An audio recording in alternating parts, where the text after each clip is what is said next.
In the largest study of millionaires ever conducted, researchers found something that breaks almost every assumption people have about getting rich. A full one-third of the millionaires in that study never earned six figures. Not once. Not in their entire working life. If you've ever told yourself you can't build wealth because you don't make enough money, this video is about to take that belief apart, piece by piece, using actual data. Here's what makes this even stranger. Most videos with this title would tell you to get a better job, negotiate a raise, or switch careers. This one isn't about that.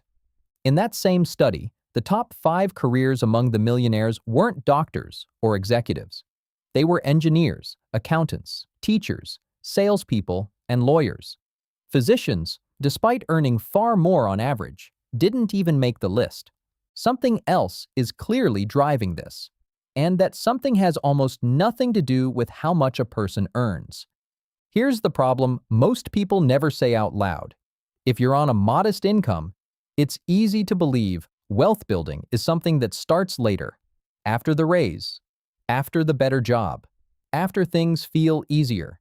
And that belief quietly becomes the reason so many people never start at all. But look at where these millionaires actually live. More than half of them live in neighborhoods where the average household income is under $75,000 a year. Not gated communities, not luxury zip codes. Ordinary neighborhoods, like the one you probably grew up in. And to be clear, this video isn't ignoring how real financial pressure is. Surveys show that roughly half of people working a side job are doing it just to cover basic living costs.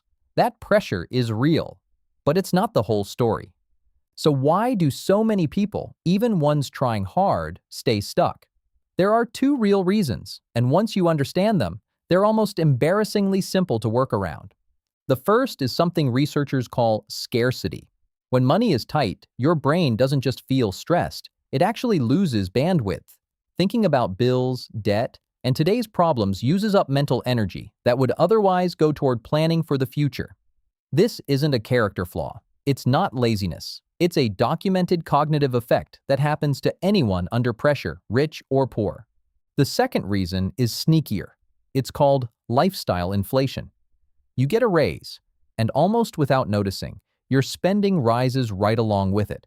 A nicer apartment, a newer phone, dinners out that used to be a treat and now just feel normal. In one real study, income rose 15% over 2 years. Spending rose almost 13% in that same window. The raise barely moved the needle. Once you see these 2 forces clearly, the fix isn't about trying harder. It's mechanical. And that leads to the real shift this entire video is built around. Here it is. Once your basic needs are covered, wealth stops being about how much you earn. It becomes about behavior and time. That's it. That's the whole shift. Look at the math. $10,000 invested at the stock market's long-term historical average of around 10% a year turns into more than $189,000 after 30 years. Nobody worked harder in year 30 than they did in year 1. Time did the work. So if behavior and time are the real levers, the only question left is which specific behaviors. Here are 7, backed by real data, not guesswork. Number 1. Automate the decision, not your willpower. The moment your paycheck lands, have money moved automatically into savings or investing before you ever see it as spendable. This one habit alone is linked to a savings rate increase of over 40%.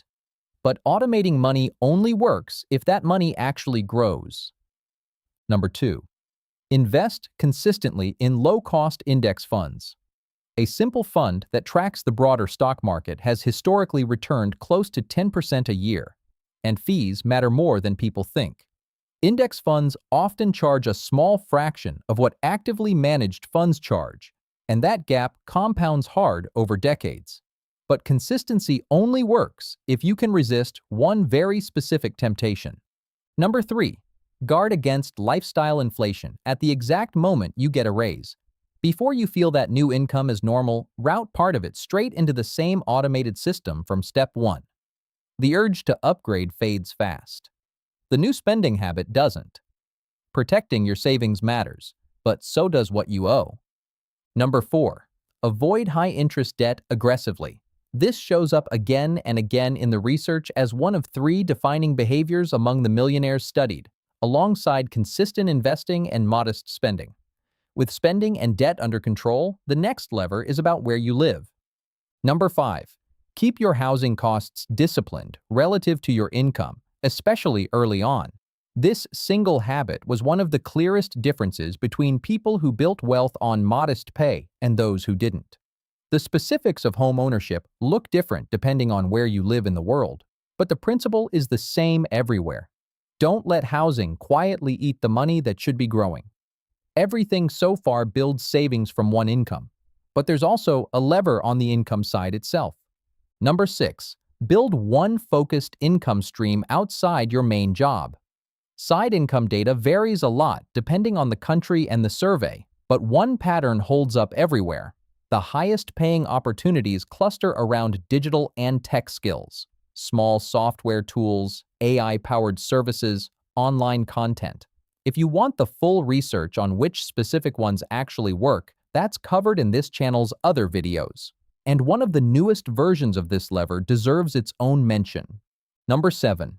Use whatever tax-advantaged account exists where you live consistently.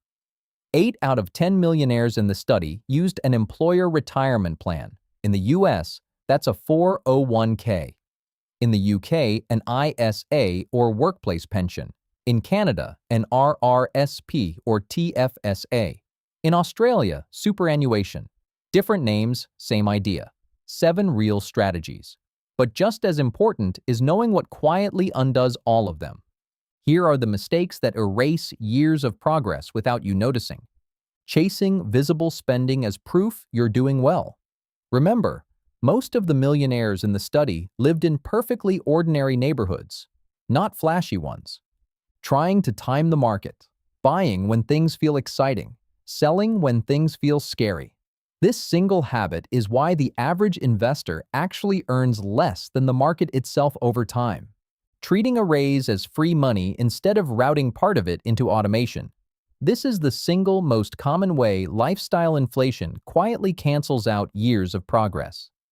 And waiting until you earn more to start. We already know that's not what the data shows. A third of the millionaires in this study never earned 6 figures at all. Time in the market mattered more than the size of the paycheck ever did.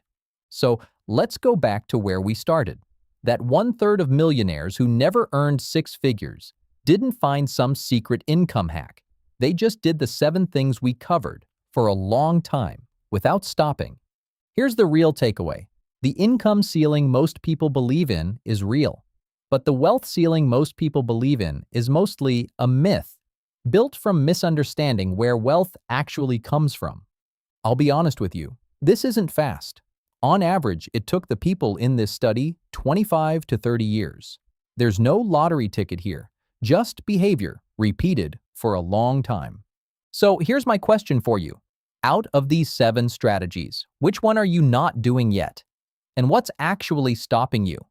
If this video gave you something worth acting on, subscribe for more business and wealth building content.